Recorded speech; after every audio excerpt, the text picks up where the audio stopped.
And I want to start with a bit of a rant. Not a rant. This is not Okay. about me at all. Rant I away. wanted to talk about Iran, right?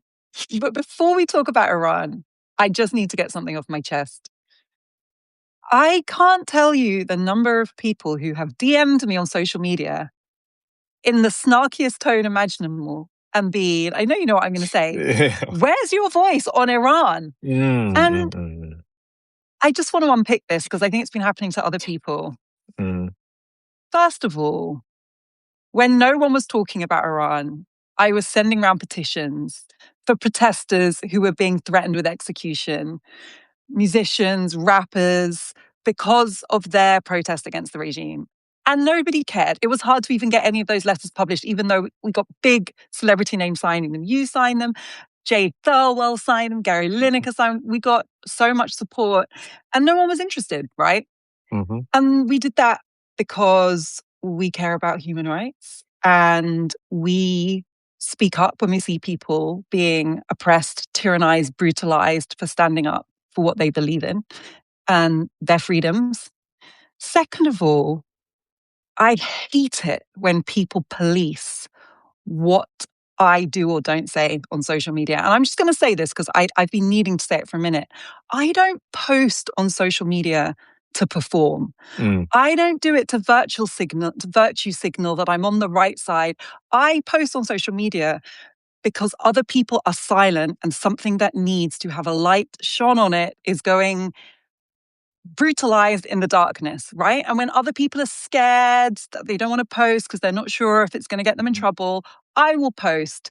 And it helps other people know that it's safe to post. It helps draw attention to it. It helps build momentum. People often ask me to post about things that no one is talking about, like the Filton 24, when they were first hunger striking, the press completely ignored them. I do not post because I love the sound of my own voice or to show that I'm always right about everything. And so it's just so interesting to me that when the right, who seem to have mysteriously suddenly discovered that they care about human rights again, having sat through a genocide in Gaza with zero humanity for Palestinians, watching unarmed people in the States be shot and even killed by ICE agents for simply exercising their constitutional rights and monitoring enforcement agents, if you can call them that. They've clearly become a private militia for the American president. They don't seem to care that much about human rights. But suddenly, now they have all discovered that they are absolutely obsessed with protecting human rights in Iran. And you know what? Cool. I am happy to see the establishment, the entire mainstream media talk about what's happening in Iran, document the threats and abuses and detentions and killings of protesters in Iran. It also means I don't need to because it's apparently not controversial. So anyway, that's what I'm going to say. And also, I'm sorry for white men to tell me what I should and should not be using my platform to talk about. I could think of a few names for that, but I'm going to stick with colonialism. So stop colonizing my social media. Stop patrolling how I speak. And also, if you care so much about protest, democracy, and human rights, why are you applying it so selectively? Everything you said, and I won't bother naming them. You've seen some of those on the right that have gone nuts over me, and they didn't even bother to check that I can't think of a photographer in the UK at least that has given more visibility to Iranian protests in London over the last 5-6 years. I have a huge archive of images that have been published to millions of people. But because that doesn't matter, and they all think it's a gotcha moment. Many of these people were saying, "Why hasn't Misan Harriman said anything about Iran? And why is he annoyed and conflating it with having people like Tommy Robinson or people that are unrepentant Zionists that are supporting it?" And my thing is, for those of us that have been speaking about Iran, that have been, at least with my voice, using my lens to cover the protest movement in diaspora, this is not new for us, right? When we've been speaking in the past, as you said, we haven't been able to get it on the news. We've had people uninterested. And a lot of people, the J.K. Rowling story has gone absolutely crazy, of course, because we haven't heard from her about Palestine. 1.1 million kids in Palestine, the attack on maternity, the attack on the womb, in Palestine, which is, everything from babies rotting in incubators to mothers running the gauntlet to pick up the remains of their children, right? And this is somebody who justifies transphobia by saying she deeply cares about the rights of women, girls, Mm-hmm. and specifically mothers. Mm-hmm. It's just, it's hard to process. You know what? When those people critique, that's such an unjustly kind word to use for them. It's I think it says so much about them. Mm. It says so much about them that they don't understand us. They don't understand people who actually believe in something and apply it consistently. And the racism, though, is, I mean, one of them, I saw some screenshots, and one of them that was annoyed with me called me Meghan Markle's court photographer.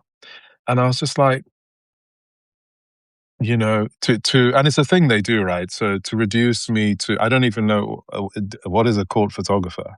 I was like, what? Maybe that's something Yeah, this person has in yeah. her retinue. Because this black man cannot be anything else.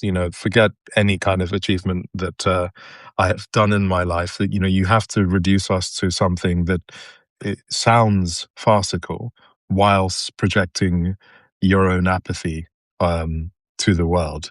I But don't want to legitimize that because it's so ridiculous, but I am actually quite curious. So is the suggestion that if you photograph celebrities or high status people, then you can't simultaneously care about oppression? Is that the No, idea? no, Like you no. have to pick It's no, one? no, no. I think it's just like, this Misan Harriman has to be one thing, and what is the least kind of trivial version of his life that I can reduce him to, whilst insulting him. And look, it's in an echo chamber of people that are probably deeply traumatized themselves, that have access to keyboards. But on Iran, the important thing that I'm going to say is that. What is literally keeping me up at night, and I don't think it's going to happen judging by what Trump has said today, what is the idea of a full-scale American-backed invasion to a nation state that has 90 million people. Iran's not small.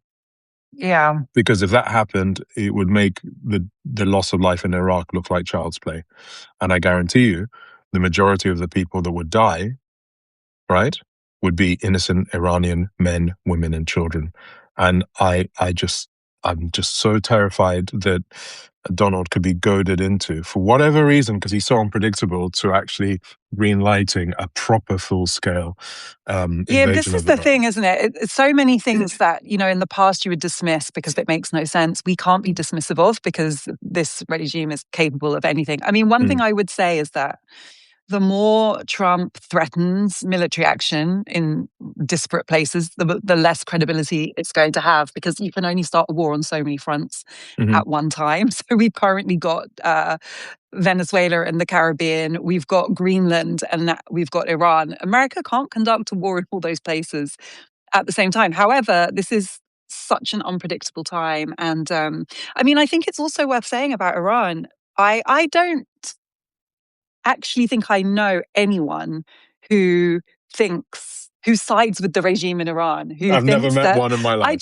I don't know who these imaginary people are. I think, as just going back to the idea that the people who attack us because they think we should say more about Iran reveal themselves. I think they think that if Trump and Israel don't like someone, we must like them, which is kind of revealing them. Like they will attack anyone because they will support anyone who is against Black people, colonized people, people enforcing their rights. It's a kind of reactionary way of approaching things rather than actually based on values. So I guess the thing about Iran as well is that ordinary people in Iran are suffering so much already because of sanctions against Iran. And it's different.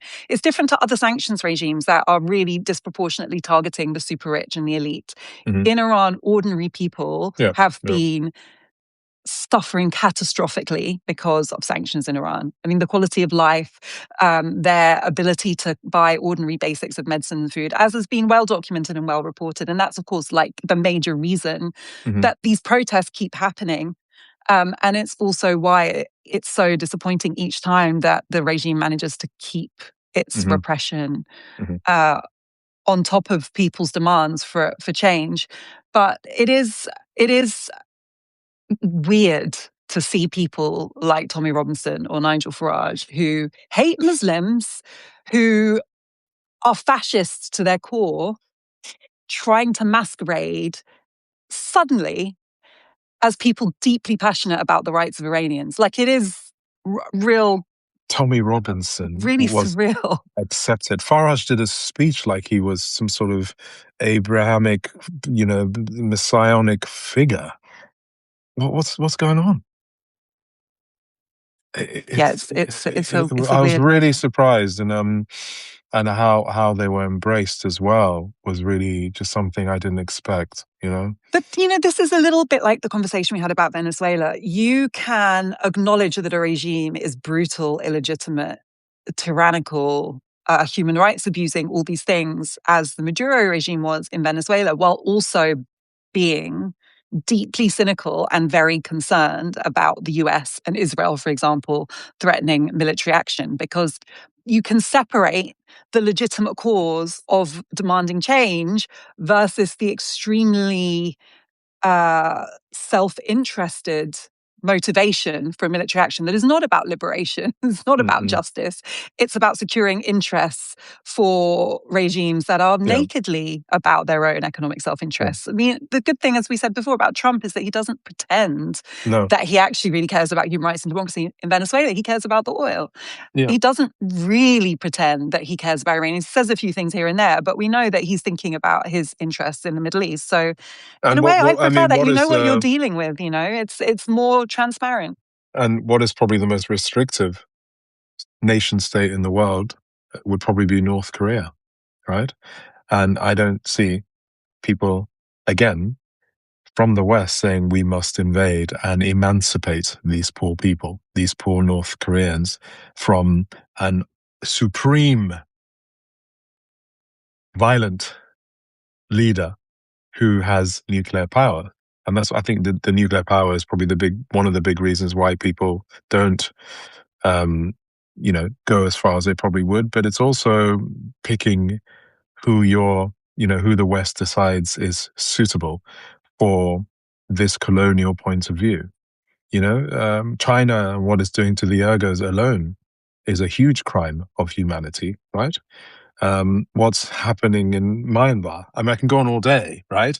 But And the other Iran, the other thing, I think it's really, I mean, it's so simple, it shouldn't need saying, but you can acknowledge these two things at the same time as well. It's really problematic to be sitting in the UK or the US and acting like you have some kind of moral superiority over other regimes. America right now, the level of human rights abuses, the level of authoritarianism, the unrestrained use of violence, the way that immigrants and refugees are being treated, the way that people are being grabbed off the street, it's exactly what you would expect in an authoritarian fascist regime. mm, You can acknowledge that while also continuing to care about situations in North Korea, about human yeah, rights abuses in yeah, China, about human rights abuses uh, in Saudi Arabia, yeah, about yeah. human rights abuses in Iran. So And let it's there be not. an uprising, but let the uprising be by and for the people of Iran, the 90 million people, of which a tiny percentage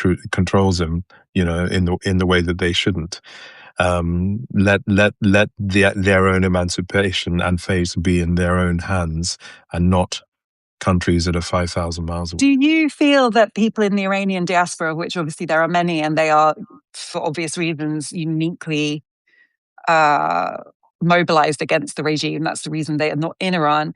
Has Mm. it surprised you to see them welcoming interventions from far right figures like Farage? Not necessarily. I think that the Pahlavi, the Shah of Iran, and many families that have been long term supporters of that are, you know they for generations have a strong belief um, in coming, his son coming back in. And as I said about Venezuela, when you are focused on one thing, the ability to have a bird's eye view on what that means for everyone becomes very, very hard. And, historically, and we should get a historian to talk about how many people blame the closeness to the PLO in the old days, when there was a regime change, many Iranians still haven't forgotten that time and blame that link to Palestine itself for the reason that everything changed. So that it is nuanced, and that there are many layers to this.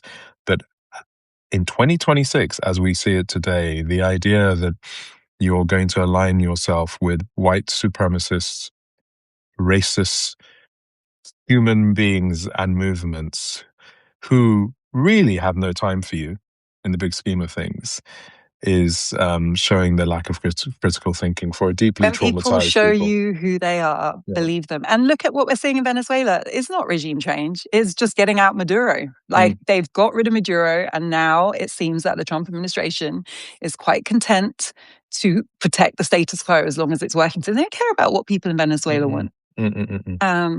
And every time I say stuff like this, I get attacked by people. I got attacked by people in Venezuela saying, "Why are you being so dismissive of our pain?" I am being attacked by Iranians saying, "You don't know what it's like. We don't care who we have to work with to get rid of this regime." I get it. I understand that pain. I'm not being dismissive of it. I'm just saying it's not even in the long term that this is going to backfire. Look at Venezuela. It's been like 2 weeks. It's already backfired. It's not in your best interests to partner with people who hate you, even if in the next few days they are saying the things you want to hear. Anyway, on the question of the far right, Miss Anne, we are speaking on the day. I think I first saw it on your Twitter. You were like, Tory Wahala. So come collect your girl, Kemi. This is my regular slot where I say, Miss Anne, come collect your girl. I mean, she played that one right, though. I'm going to give her that. She played that one right because Jenrick was about to try and inflict catastrophic damage on the Conservative Party in the way he was planning to defect to reform, and she got him. She got him just in time. I don't think I'd ever say anything about Kemi Badenoch that wasn't like entirely a critique of her incredible white supremacist, self-loathing, colonial madness, and I got that in just in case. Well, is it just in time? I think, the Tory party, as you and I knew it, is probably already over, if we're being honest with ourselves. I mean, the lean to the hard right with people like Priti Patel, Kemi, of course, Jenrick, whose favorite word is Islamist, right? Has meant that you can't really tell the difference between the policies of reform and the hard right existing Tory members anyway. And what's going to happen to the Conservative Party when more big names, and believe me when I say more big names are going to leave, is going to be a party that is just going to be impotent in a way that we have certainly not seen in our lifetime. And who's the other? Nadim Zahawi, right? He went a few days ago. I felt so gaslit by Nadim Zahawi pretending to be a normal Tory. I feel like I always knew that this was who he was. And do you remember when he was in cabinet, it was the days when people were still trying to say, like, he's brown, he can't be racist. I feel like it took people a long time to wean themselves off that nice idea. And I feel so seen now. Like, this is exactly who these people are. We knew who they were. They are now showing their true colours. I mean, you're right, Miss Anne. The Conservative Party is in big trouble, and it's not. There's nothing funny about this, and it's not because I care at all about the Conservative Party, but Labour has betrayed its values and alienated so many of its voters as well. The thing about reform that's just would be funny if this was a funny moment is that its message having been the Conservatives have broken Britain, it's now a party that's basically about to be dominated by the exact same Conservatives who were in charge during the period at which reform said it was breaking Britain. So how is this now a radical party? It would be an own goal if Labour hadn't fucked up as much as they have, because many people I know that are on the fence about their politics are saying, how can we believe these men and women when there are videos of Robert Jenrick piling into Farage and vice versa, insulting the hell out of each other. And same as Zahawi, right? So there are people saying, but I mean, this is just monopoly. This is a Yeah, but game. they have no integrity. They say what's expedient at the time. The thing that I feel vindicated by is that they were never centrist politicians. They were never mainstream politicians. Mm. Jemrick is a far right character, and it was very Far right. frustrating seeing him masquerade as a conservative when there was nothing conservative about him. And this is exactly where he belongs. I mean, the fact that that is potentially going to be the politically viable party in the next election is what makes this not at all funny, because Very viable. uh, Very. it's a terrifying prospect. And it's also like the fact that the self-destruction that Britain has inflicted from Brexit, from all of this just catastrophic policymaking, that voters are thinking, well, we need more of that. We need to double down. It's just like watching a car crash in slow motion, honestly. Yeah, well, it's a chaos theory It's from chaos. America, and that's worked in America. It's buckle up. Really, I think there'll be barely any notable names in the Tory party that don't jump ship within the next, I would say, 6 months. Big names.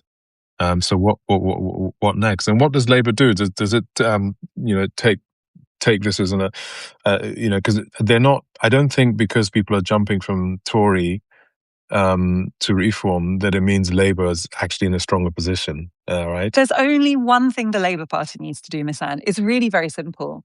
The Labour Party needs to go back to being the actual Labour Party, as in the party that stands for the values of people who care about equality and social justice and progress that doesn't leave people behind. That's it. It's so simple. Like, the Labour Party needs to actually be the Labour Party again, do what it says on the tin, do what people vote for it to do what it's supposed to have done from its founding. What is it with these people that they don't understand that? And instead of asking themselves that incredibly basic question, they seem to be asking themselves more and more, how can we just internalize the chaos theory of the far right and try and create some poor imitation of it so that we can compete with them? It's so wild. And now there is genuinely no alternative, because all of the parties either seeing their key figures defecting to reform, or they're internalizing reform and trying to sound like them anyway.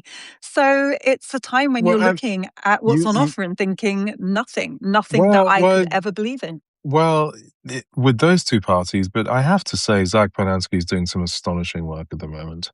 Yeah, he is. And he is not holding back on some core principles that millions of people actually stand by.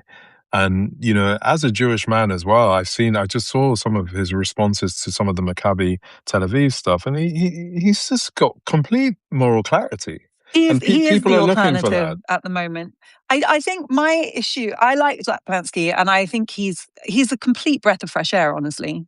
Mhm. He's a complete breath of fresh air. I'm just old and salty at this point. Like, I had been going to Green Party conferences in the noughts and the 2010s when I was the only Black or brown person in the room. Like, there was no other melanation as far as the eye could see. And they seemed so, and this is before Zach Polanski, Mhm. but it was so surreal to see people so completely comfortable with the absolute exclusion of all people who are not white, and the kind of entitlement of taking up space on issues of climate and sustainability and social justice without any of those people in the room. And I remember, I was there as a journalist talking to people about that, asking them, and them being complacent about it, Mm, because we're the Greens. We care about those things. We don't mm. actually need those people in the room. And so I think Zach Bansky is amazing. I still have questions about the rank and file of the party. I think And, it's a whenever you get a shiny new leader, you ask, like, what has actually changed yeah. underneath it? I'm not saying that to throw shade on the Greens, though, because if we had an election today, I think I would probably vote for them. I think also they're completely. I remember the Greens of old. This is a seismic change, and Yeah. there are women of color like Antoinette Fernandez who are doing some really interesting things there as well. Yeah, it's changed radically in the last few years. And he, I'm just like, giving a bit but of how do they merge? background as to where it was. Yeah, yeah, no, it was a privileged shit show. But how with the wind with them now, like what can really be done where they become a serious threat, like a real threat. I want to support them, and I voted for them in the last election. And I believe a lot that Zach is actually, I look at the Mamdani effect of New York. Yeah, yeah, yeah. He's as good as we got right now. We're getting a lot of love for the Greens on our chat, actually. Yeah, because SJ says, I have faith in Zach, a yeah. former Sun journalist, that the Greens have some good processes. So, sorry, I have little faith in Zach, she says, or he, SJ, a former Sun journalist, that the Greens have some good processes for selecting policies democratically. And Jay Davis, who's one of our most loyal followers, thanks, Jay. Same goes for Greens in Canada, green, but no black and brown. Yeah, it's an important critique, and I'm really happy to see the change. I just still remember, and I think sometimes the leadership changes, but it can take time for the culture within the party to change. I mean, the only thing I'll say about that is that we are galloping towards oblivion. And the other options are not options. They could all be one party. Like I generally can barely see the difference between Tory, Labour, and Reform. Like Yeah. honestly, there are things I'm And seeing. that's not to minimize how sinister Reform is. That is to emphasize how sinister Labour becoming so similar to Reform is. Like that is It's unbelievable. it's pretty bad. So, and Lib Dems no one ever brings them up, and I don't know if there is a world where some kind of I'll tell you what, the Lib Dems are coalition. really, really good at tapping, and general elections, tapping and local elections, tapping into local issues and being good constituency MPs that stick up for things that people really care about locally. In my constituency, the Lib Dems are often the only party that actually listen to what people care about. And those are often issues about like access to green spaces and public services. They're the ones doing what you would expect Labour would do. But when it comes to kind of taking up space nationally, I don't know why it's just not working, man. Like at all. It's not cutting through. And again, this should be a moment for the Lib Dems, right? Like Labour and the Conservatives are not in a good place right now. The charismatic leaders matter, and I really look at Mamdani and look at how he came up, how young he is, how he scared the establishment class, but also how he's a third culture kid, which really really mattered for a broad church of people. We don't have anything like that in our current Do you know what? leadership. Maybe we should next time have a conversation about mayors, because I can't remember his name, but the mayor of Minnesota has been so amazing. Zach, the Mamdani, as we know, is like one of the rare beacons of light, it feels like, in American politics at the moment. Even here, we're always cussing the Labour Party for extremely good reason, but there are people in the Labour Party that I feel differently about. Andy Burnham in Manchester is somebody that I still have faith in. I think Sadiq Khan is one of the few people with executive power who I actually still feel like speaks up for many of us.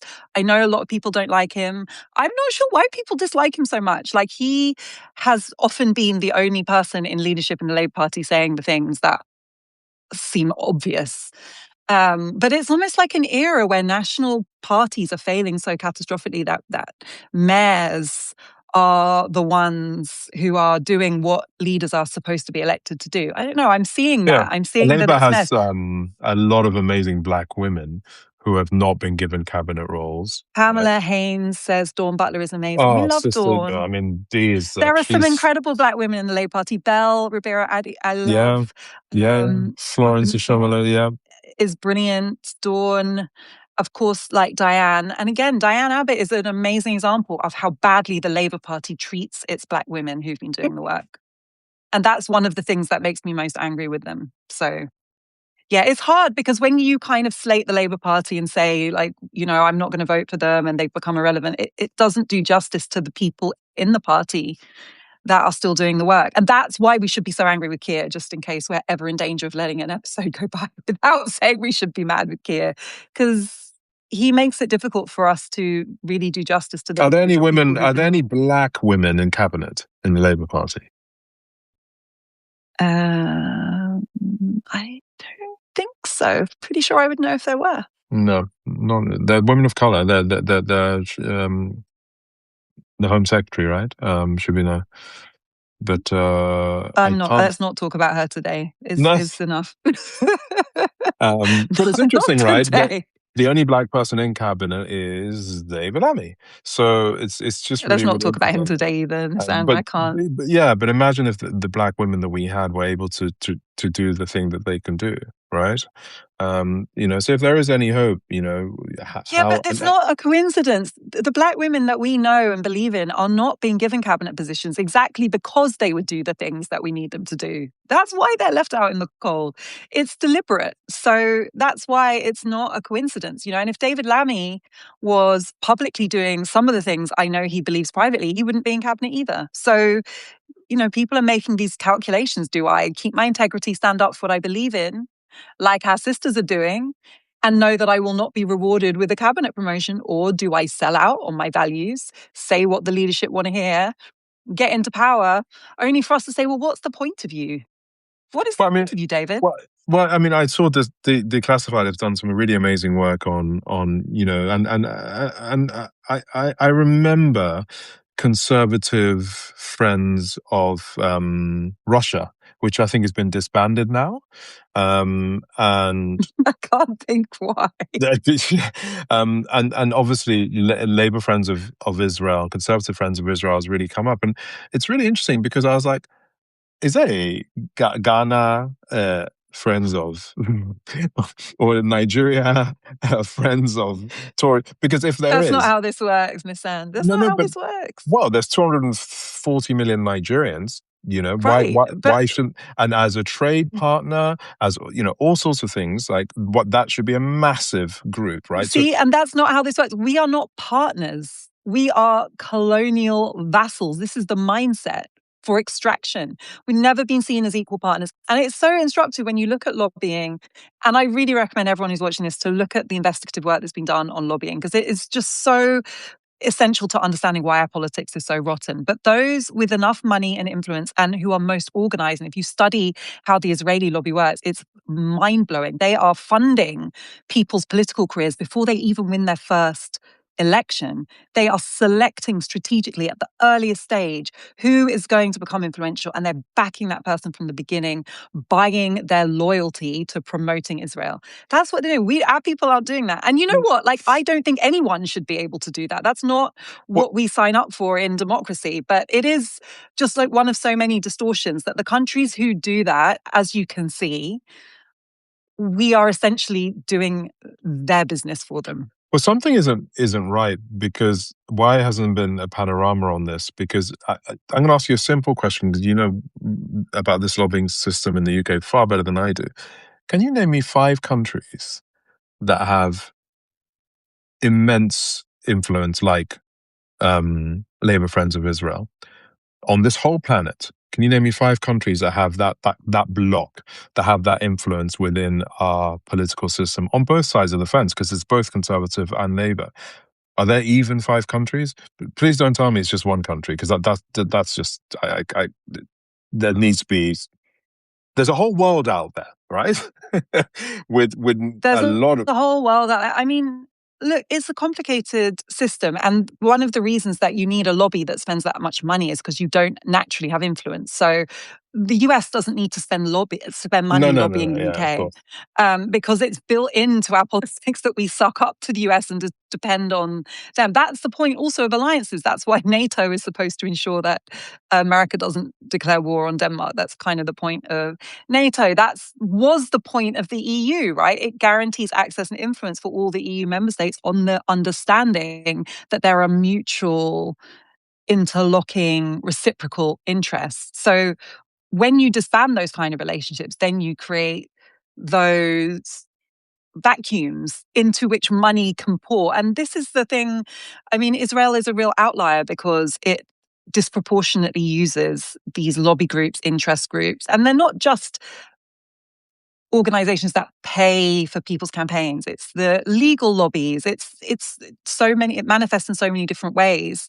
I can't think of another example of a country that has been that strategic. And it's not just here, by the way. I mean, when I was the West Africa correspondent for The Guardian, if you look at the Israeli embassy infrastructure across Africa and the ways in which they are funding specific projects, buying specific types of political influence, and then you look at October 7th and the attack on Palestine and on Gaza, how few African countries said anything. Countries that for decades stood in solidarity with Palestine, when it counted most, said nothing, in some cases for years, if not months. It was so interesting. And it was the first time I really understood what I had been seeing back then, why all of this work was going on. It works. It buys silence. People have too much skin in the game to risk alienating a major investor. And so they don't. Well, oh, that's a very clear answer. Gosh, Okay, let's I'm just, I'm let's just, I'm just amazed. I'm amazed. let's switch it up, Misan. It's award season. Hmm. I think we're still right. I'm watching Sinners, which was, to me, by a clear distance, the most remarkable film 2025, be snubbed, while One Battle After Another, which was essentially a film that made a mockery of revolutionaries just at a time when we need revolutionaries, is creaming up the awards. And I thought it was so interesting when One Battle After Another was winning at the Golden Globes. People were going on social media in outrage saying, none of the cast are saying anything about Renee Good when they accept their award. And Rennie Good is a safe one. Hey, I mean, like, that's like a safe thing because to if say. it was a film mocking revolutionaries, as I think Brianna Gray said, like, what part of this didn't people understand? It did make me question, like, did people watch this as a film that was seriously about revolutionaries? Because if so, we're speaking a different language here. I don't see what they saw. People are really, really, they get annoyed. A lot of white men have gone for Brianna Joy, saying all sorts of things that you don't understand. And I think there is this sort of worship. And I kind of have worshipped Paul Thomas Anderson because he genuinely is one of the greatest filmmakers that has ever lived. But the gaze of that film, I think history is not going to be kind to the gaze of that film. And you think about what Black women have to do to win an Oscar, right? You think of what Halle Berry and what her character was, right? For her to win. And, I mean, the name alone, Perfidia Beverly Hills, isn't it? Or something No, ridiculous? it's God, I can't. I've like wiped it from my memory. I was like, I'll Google it now, but like, it's a sort of name when white people are punching down and Oh yeah, it is laughing. Perfidia Beverly Hills. Yeah, right. I mean, what kind of name is that? Yeah, it's a joke. And it's kind of like you all those Shaniquas and that kind of looking, that kind of it's as a Black person you just know it. And I was like, okay, that's her name, great. And we've said this before, but to have a non-maternal, ultra-violent, hypersexualized role in this way, when America has a long line of extraordinary Black women revolutionaries, and there is none of that is on the screen in that film. I mean, correct me if I'm wrong. There's been a lot of talk about how Black women only win awards when they're perpetuating tropes of Black women. And again, I think we can kind of separate this. This is not necessarily blaming actors, right? Like a lot of actors, she was especially extraordinary. Black actors. Yeah. First of all, as we've always said, the cast was extraordinary. The performances were extraordinary. Secondly, as a Black actor in Hollywood, you take the jobs you get. There are so few leading roles for Black actors. And those that exist are so often complete tropes. And this isn't even just a leading role. This is Paul Thomas Anderson movie, right? Next to Leonardo DiCaprio. Which actress, black, white, yellow, blue, is going to say no to that? And then if you factor in Black women never getting roles like that, I mean, there's no Black actress, I think, that would have said no to that role before even reading the script. I mean, I like to think I know a few, but I'm not. Mm, No, I wouldn't ETA, Paul attempt Thomas it. Anderson? Are you telling? Yeah? The guy that made There Will Be Blood? Are you joking? Ah, But it's interesting, we think about a lot of the most kind of hyped in Hollywood movies starring Black women and thinking of Monster, which is how Monsters Ball, which is how Halle Berry won her Oscar. Thinking of Precious, which I don't know if it won any awards, but it was just so problematic. I'm thinking of all of these films. What else? There's called The Help, which was just, I remember, in fact, this reminds me a bit of The Help. I remember The Help, and I remember people being like, that's such a powerful movie. It's amazing. And me just being like, I have never seen white saviorism on steroids the way I experienced this film. And you start to question yourself. And so again, I'm not saying that the actors who take these roles are to blame. I'm critiquing the industry and I'm critiquing the system that rewards Black actors when they take roles that contribute to stereotype. And when you see performances like Wumi Masaka or actually any of the cast of Sinners, but take Wumi Masaka because it's so rare that you see a Black woman being able to be that nuanced and that complex and that difficult to summarize in one word, it gets overlooked. And yeah, and yeah, and that is it is yeah. what it And is. and the bigger, there's also a bigger question on. Oh, let me word this right. Who gets to tell our stories? How often is there going to be $100 million plus movie greenlit to tell the story of Black women revolutionaries, right? It's once in a generation shot. And bottom line is, it was made by a white man. If you think about the really important stories, and even, you know, top 5 films I've ever seen, right? Telling Black stories, Color Purple, masterpiece, extraordinary film, directed by a white man, right? Um, up until 12 Years a Slave, the biggest slave film ever was Armistead, directed by a white man. And then you then look at what white directors have been able to do to the gays, and you look at Samuel. One of the most disturbing characters ever was Samuel L. Jackson in Django, I and hated Django so much. and the fact that he did that film, and more so if you go in even deeper, and if you want to have a head fuck, go and Google how many times Quentin Tarantino has inserted himself in his films and used the N word.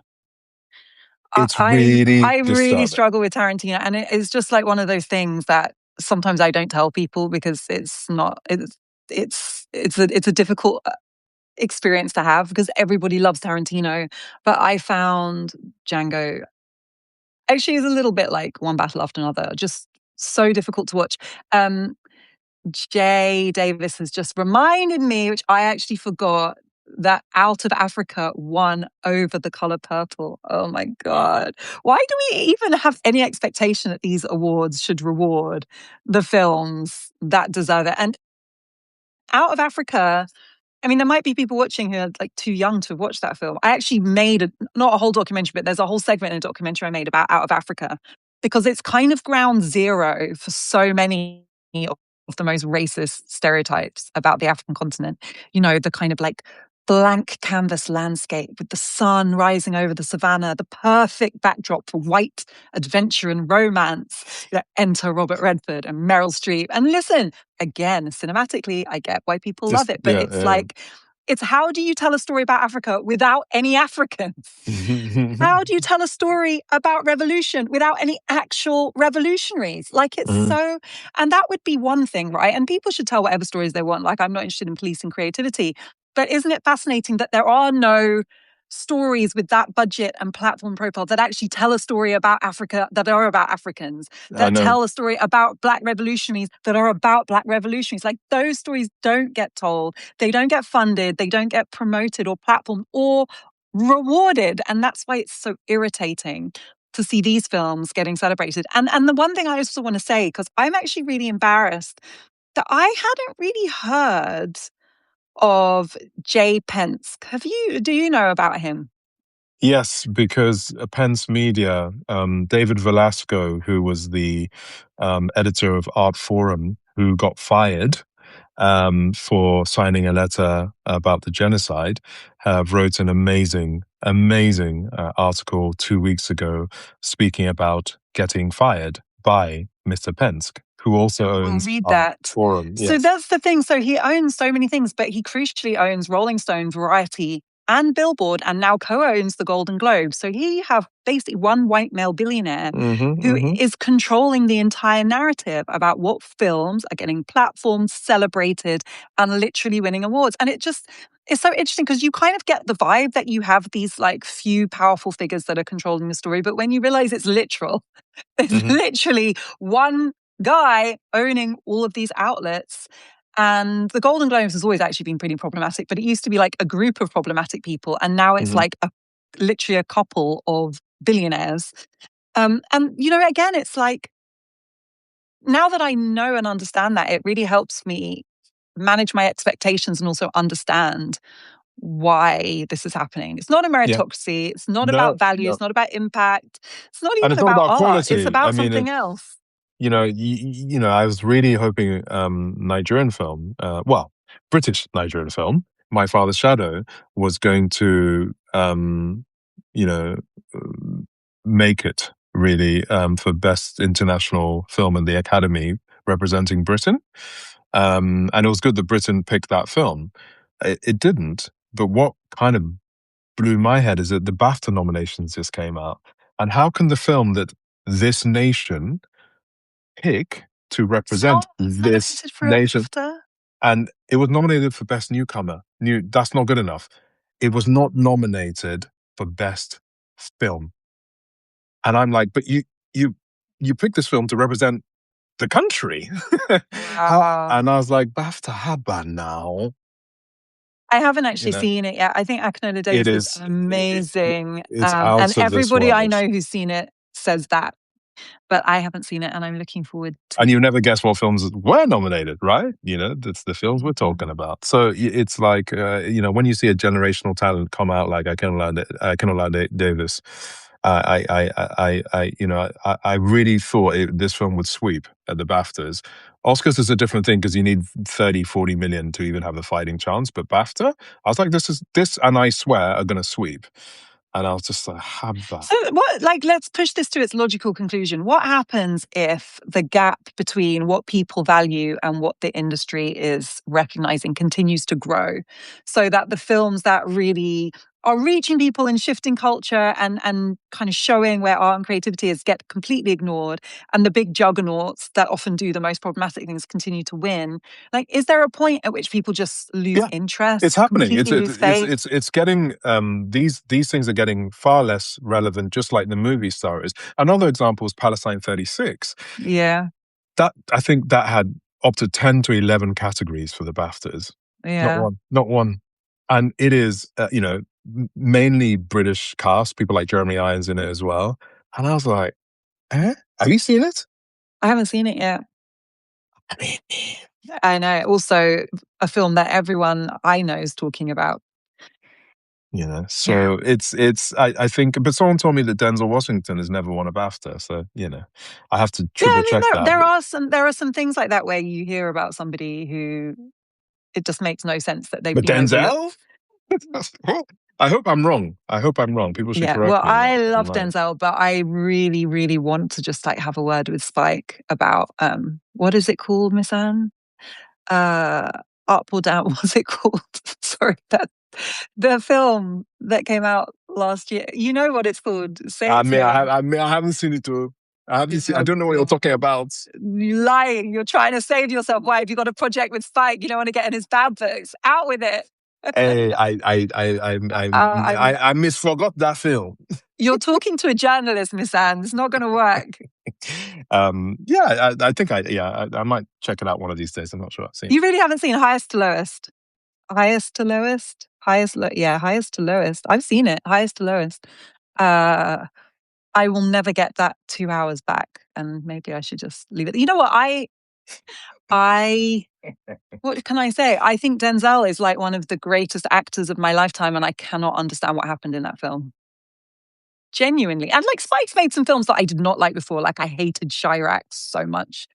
I think it was Um, a first time screenwriter, and obviously screenplay really matters. But look, even Not even everything about that film is wrong. Everything. It's actually like hard to unpick how you can make a film that bad. Like it's actually difficult to make you a can see film how be that bad. I'm really kind of like, Yeah, I'm letting you on the fence on this one. All right, well, you let me know when you've watched it and I'll bring you back on. There's no fear or favor in this chat. No, no, keep there is. staying friends with I have. people. Yeah, yeah. No, I have to I check let it you out. lay into Sam Jackson. You know he's my buddy. I can't defend Django because I didn't like the No, film and I that struggle with role though, Tarantino.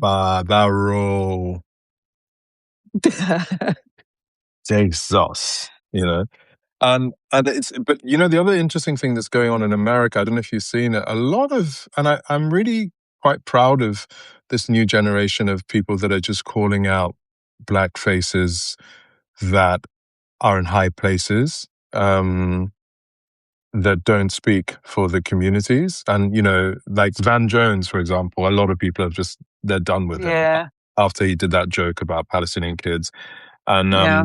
I'm seeing a lot of that coming. And I think the next generation of voices are going to have to really be the real deal. It's easier said than done when the system's in place turn you into, and you and I've discussed this, without naming names, some of the most prominent Black British voices are um, certainly not revolutionary in nature, right? And yeah, and yet, Diplomatic doesn't suit you, Miss Anne. I'm just going to say you know, it. yeah, and but you look at what, how, and why, and we don't want to rehash the OBECB thing. We did that last time, but how and why that by the time you get to a certain stage of success, your genuine power, unbeknown to you, has been taken away from you because you're not willing to pull that lever.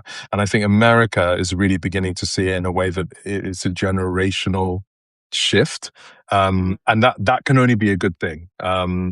The sports pundit, Stephen A. Smith, was being called out in a way that I've never seen him Mm. called out before because of how he spoke about Renee Good's killing. And he's saying it was law enforcement. It was and people are like, what the F are you talking about? This woman was shot in the face in broad daylight. What do you mean it was law enforcement?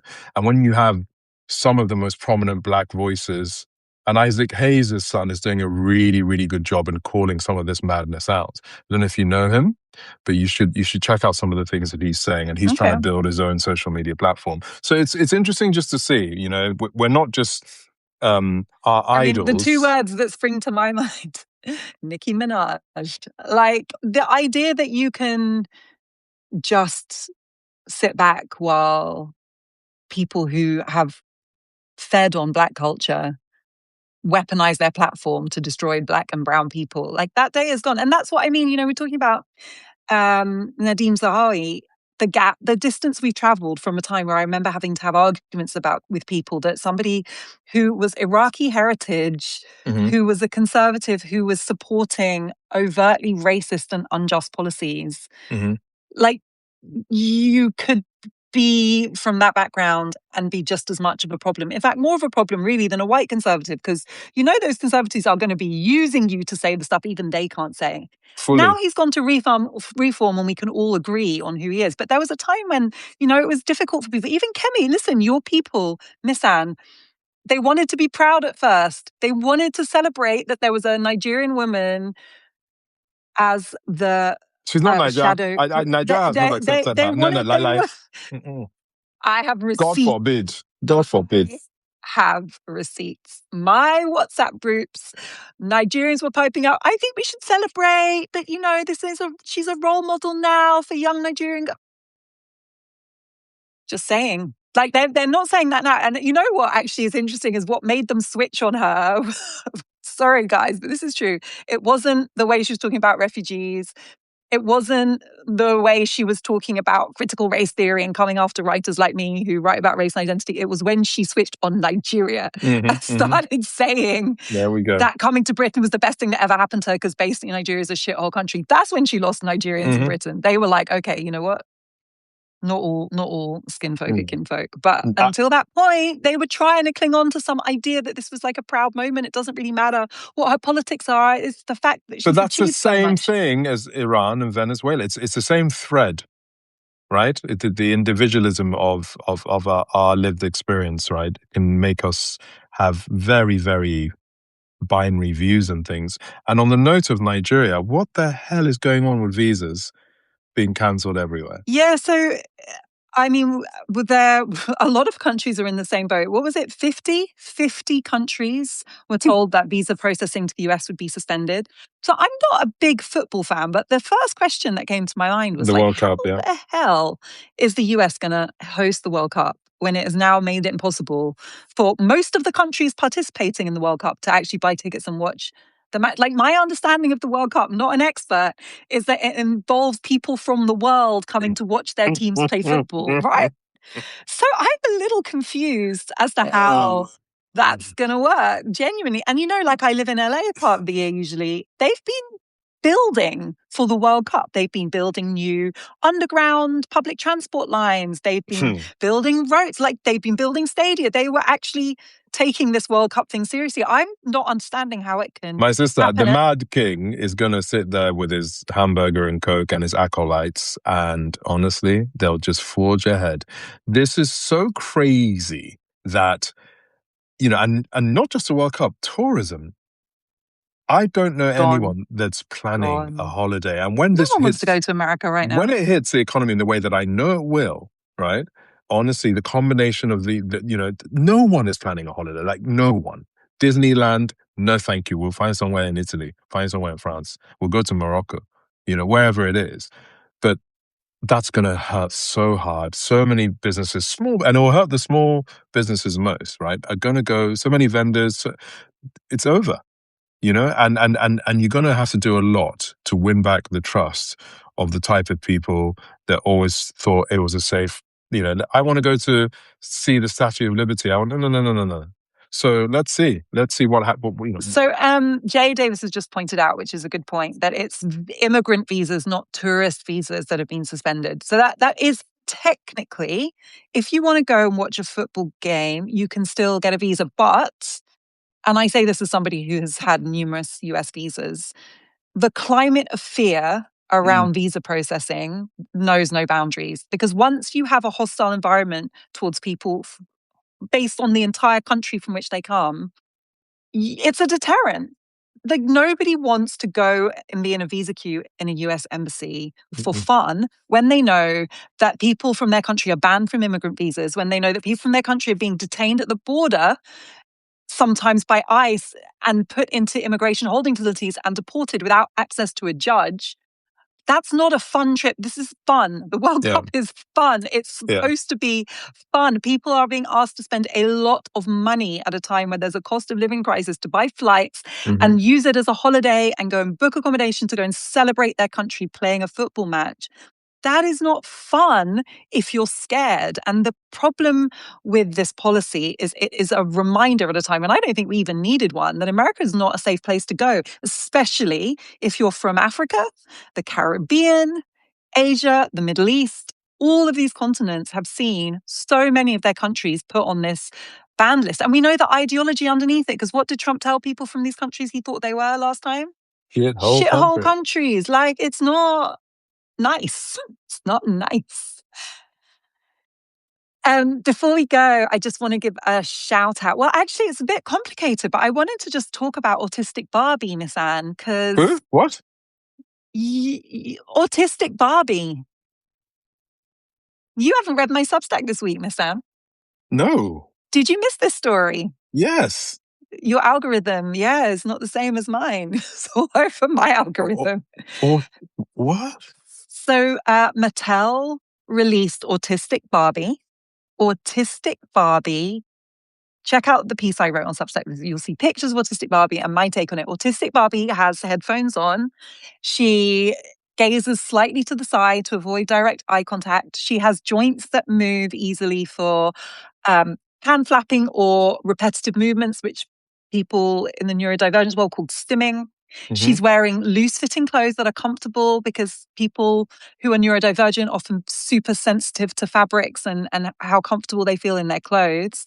And a lot of people are really celebrating Autistic Barbie, saying that it's a way of really normalizing neurodivergent girls, making them feel seen, destigmatizing what it's like to be autistic. I basically think it's great. But I have a few buts. Um, Neurodivergent Barbie is brown, Miss Anne. She's a brown Barbie. Mm. And I think that reflects the fact that Black and brown women have been so at the forefront of pushing the conversation on what neurodivergence looks in women. Women have been so underdiagnosed as neurodivergent ever since the concept became part of mainstream thinking in the West, Hmm. because there was this focus on how it manifests in boys and men, because we live in a patriarchal society and it actually looks very different in girls. So, Mm. if you want to know more about that, read my piece, but it's fascinating. So, whereas boys, for example, talking about it in children, boys who are autistic will often be quite isolated and focused in their own world. Girls are often high masking. So they very early on learn techniques to mask their neurodivergence so that they can fit in, so that they can make friends. And it means that it's much harder to detect. And it means if you add on to that race, Black and brown girls, they're having to code switch and mask so they can assimilate into racist societies. On top of that, they're having to learn to mask their neurodivergence to win social approval and friendship, be Hmm. accepted. What happens is that they get to a certain age and they experience devastating burnout because the exhaustion of having to perform this neurotypicality, this assimilation to whiteness, all of these things at the same time is so draining. And that's why I think it's really powerful that recognition of what autism can look like in girls and women is really empowering a lot of women to realize how their brain works and why when they come home from work or social events they essentially have to like lie in a darkened room with a migraine to recover. Mm. So many women I know are in this category, so it's really interesting. I think COVID, when people found their routines broken and were alone with themselves and their brains, people began to much more see what was happening with them. There's just more information and research now, and there's been a 700% increase in diagnoses of autism, and that's largely been driven by women and girls who are recognizing. And, I struggle with the language of like a condition. I don't think there should be any stigma attached to it. Like everyone's brain works differently. This is a Hmm. way of analyzing and describing how people who are on a spectrum of neurodivergence experience the world. And it's part of their individual experience of life. And in many cases, it's not a problem. No. It's Well, a it's difference. usually a blessing to many communities, and if we go back to many genocided First Nation people, No, I spoke to the most amazing woman. She's called Lavette Jallow. She's Gambian heritage. She lives in Sweden, and her research is all about neurodivergence in pre-colonial Africa, and it's mind-blowing. It's so Mm. mind-blowing because what we are calling neurodivergence is not in any way stigmatized in so many indigenous Mm. cultures. And it's actually No. a way of describing the unique gifts that people Yeah. have, the needs they have, where in the village they live, what role they play, what Hmm. their part of the community is. And I guess you can't separate this conversation from like the individualism and the capitalism of our society. And so back to Autistic Barbie, I think my critique is I'm not a Barbie fan, guys. I know like lots of people played with Barbies. And so this is good because if you liked Barbies, this is a way you would feel more included or represented. I'm not a big fan of the Barbie industry. I'm not a big fan of the way products are marketed to girls. And I am not a big fan of like a really uh, climate destructive, toxic manufacturing, Hmm. consumer, materialistic industry is kind of presented as a solution when actually it's part of so many of our problems. So, like any Barbie is not going to make me particularly happy. But the thing that I would say is that I think Black and brown women have done a lot to progress the conversation about autism with women and girls. And Autistic Barbie is brown, but Mattel launched her with this incredibly white influencer campaign. And I just thought, How's anyway. the world responded to Autistic Bus? So I'm just taking this all in. How's the world Yeah, it's been responded? so interesting. A lot of positive response. A lot of people saying this would have been life changing if it would have given them much more Mm. awareness earlier on. at recognizing why they experience sensory overload. Because a lot of people, and I bet there are women watching this who are like, this sounds like me and I didn't know that was autism. Mhm. I have watched people close to me gradually learn that what they thought was something wrong with them is actually autism. And it's so empowering because they're like, yeah, Mhm. that's why I keep my headphones on all the time. It's how I manage sensory input. Mhm. This is why I can't have music on while I'm doing anything else. Like I have to do one thing at a time. Or this is why I have migraines because I am masking. And I didn't even Mhm. know I was masking because I've been doing it all my life. So I think anything that gives people more awareness and gives them a language and a framework for understanding those kind of things can be super powerful. So there are a lot of people have been really celebratory about Autistic Barbie. The backlash I've seen is from people who feel that that doesn't represent all kinds of autism. And of course it doesn't, Mhm. because it's a spectrum condition. And, this is where the language is challenging as well, because in the past, people used to use the language of high functioning. A high functioning autistic person is a person who you probably wouldn't know is autistic because Yep. they have been able to function in the way that society expects you to function. That's problematic because it's pejorative and it assumes that people who behave like they're neurotypical are superior, they're Yeah, more exactly. successful. Yeah, more And so now capable, the yeah. language is usually high masking because it reflects the fact that actually you're suffering to look like a high functioning person. But lots of people pointed out that there are people who experience autism as part of disability, in the sense of society is structured in a way that makes them really not able to participate fully, and that Autistic Barbie kind of almost makes light of it because it just looks like a pretty doll who just wears headphones and comfortable clothes, and that's the extent of her divergence. I would say I don't like dolls anyway, but they're not supposed to represent everyone. Like you can't No, no, create of a doll that course. represents everyone. This is one contribution towards It's bold. making Bold by neurodivergence Mattel. more seen and visible. And I can see why people feel happy about that. That's good. I mean, that's good. And at some point, we should talk about um, neurodivergent experiences across the board within this deeply troubled world that we're in, Yeah. because a lot of people need to hear more about this. We need to speak about it more, and what you've said about Black women, I didn't know at all. I think Yeah. many people that listen to this, and it's really important for Black women that are listening to this to, if it's like, oh, that's me, it's a life changing realization. So it's like we It's should we been should a definitely. life-changing journey for me because I've seen my own neurodivergence and I've also seen women around me really have their lives changed by realizing this thing they've been struggling with and Mm, blaming themselves for is, one, nothing wrong with them. It's nothing to be ashamed of. And it's not a problem. It's just how their brain works. hmm And it's interesting that we need a framework like this to give ourselves permission to just see who we are. hmm But hmm often that is the case. And I think it's really powerful. And even I spoke to another amazing woman called um, Helen Lawal, Helen Lawal, who is a GP and nutrition expert, who herself late in life, like in her late 30s, she thinks she's around 40 now, realized she was ADHD and autistic. And she basically does diet and nutrition coaching for ADHD women. mm, And she was saying a lot people who really struggle to manage health and diet, it's often because of their neurodivergence, because all the advice is based on neurotypical people. You should eat this, you should meal plan and batch cook, and you should choose these things. And that is assuming your brain works in a hmm certain way and organizes things in a certain way. And so people who are struggling with food and diet and again blaming themselves and feeling all this shame, yeah, in many cases it's actually because of their neurodivergence. And so her whole thing is, instead of working against your brain, here are solutions where you work with your brain so that this is exactly. easy. These things don't have to be hard if you understand how your brain works. So I've just been on such an interesting journey with this piece and spoken to amazing women who are really owning it and changing the way that we see it and think about it, and changing how we recognize how it shows up in Black women particularly. And then just as I wrote this piece, Black Barbie dropped out, Mm. Autistic and Black Barbie dropped out of Well, nowhere. So we it should was we just one should of those do a moments. special episode about, if you're comfortable talking about your own experience and your tics, and if you have tics. I have. I did a video of all my tics, and I remember how huge that was for a lot of people.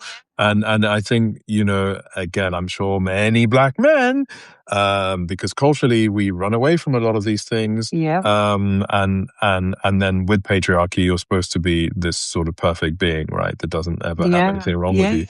But Yeah. I Yeah. And autism in black men, again, is such an interesting topic. And again, it's not being seen because the mm, way that these concepts are being modeled has been modeled on privileged white men, mm, basically. mm, So if you're not from that background, however you diverge from it, mm, you are often much less likely. And then the other side to that, which is very sinister, is, talking to educational psychologists about mm, how if you have children at school who are, say, ADHD, a privileged white child is going to be presented as something that requires support and adjustments.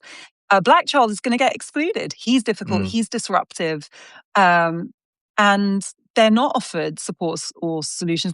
They are treated as a problem and a problem child. And so it's completely intersects with all of the other sources of injustice and stereotyping and prejudice that we have. But it's such an important lens. It's such an important missing piece of information. It's So yeah, it's it's so it's we so should talk about that. And I want to hear more about your neurospicy situation, Nissan, because I remember the first time I met you, and this is years ago, one of the first things you said to me was about how your mind works. And I remember thinking, wow, that's so powerful. It was so matter of fact and unapologetic. And you were so connecting it to your lens and your gaze and the way you take the incredible pictures you do. And I thought, yeah. wow,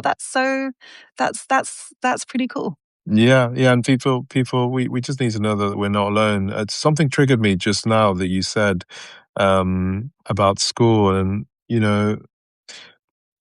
my children are a mixed race, and obviously I'm very hyper focused on them. But I in one of the classes, my daughter's in. There's a black boy, and I I've asked my daughter's young, and I've basically come to an agreement where she reports to me how that boy is doing. So when she finishes her day, we have a chat, and then I'm not going to say the boy's name, but I'll say, so how's as because daddy. Yes, he's they've done this, he's done that, and I like honestly, and I'm not this child's parent, but I'm so hyper aware Oh, you're looking of out for him. no, because as soon as I see a black and a black presenting boy or girl in a class that is not that, my spider senses just go off. Yeah, Well, it, you were it that just boy once, right? So you're yeah. I also think looking yeah, out for your younger yeah, self. yeah, yeah, yeah, yeah. I do it discreetly, but I'm like, and even when they play days and parties, I'm watching him close. Mm. It's sad, but you know why? You know why? You know. I do. Good to see Um, you, Miss yeah, yeah, Anne. amazing. This is a long one. Okay, we'll Gosh. do a neurospicy Yep. special at some Yeah. point. Read my piece. Let me know what you think. I will. I will. All right, And folks. we'll be back soon We'll with be back. more Take care. Wahala. More Wahala. That's a good name for a podcast. Latest. Bye. Bye.